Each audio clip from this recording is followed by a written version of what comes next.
حضرت مسلم موعود لکھتے ہیں ضرورت مندوں کو جو وظائف دیے جاتے ہیں اس سے یہ کہ اس واقعے سے کوئی یہ مطلب نہ لے کہ یہ سستی پیدا کرنے کے لیے ہر ضرورت مند کو وظیفہ دینا ہے۔ چنانچہ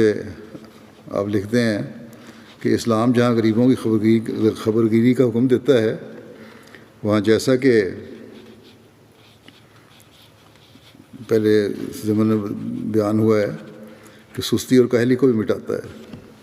کہ وظائف اس لیے نہیں دیے جاتے کہ سستی اور کاہلی پیدا ہو۔ ان وظائف کی یہ غرض نہ تھی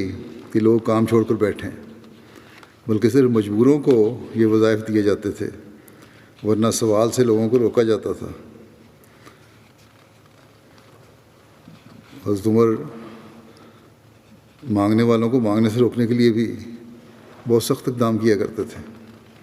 یہی نہیں کہ صرف بھوک دیکھ لیا تو کھانا کھلا دیا، کوئی مانگنے آیا تو اس کو دے دیا، بلکہ مانگنے والا اگر صحت مند ہے تو آپ بڑا سخت قدم اٹھایا کرتے تھے۔ ایک دفعہ حضرت عمر نے ایک سائل کو دیکھا، اس کی جھولی آٹے سے بھری ہوئی تھی، مانگ رہا تھا، آٹا اس کی جھولی میں پڑا ہوا تھا۔ آپ نے اس سے آٹا لے کر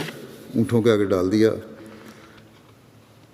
جھولی خالی کر دی اس کی، اور فرمایا کہ اب مانگ۔ اس طرح یہ ثابت ہے کہ سوالیوں کو کام کرنے پر مجبور کیا جاتا تھا، یعنی تم اچھے والے انسان ہو، تمہارا مانگنے سے کیا کام ہے، محنت کرو، کماؤ اور کھاؤ۔ اور یہ سبق دیا کہ دوبارہ مانگو گے تو دوبارہ تمہارے سے یہی سلوک ہوگا کہ تمہارے سے چھین کے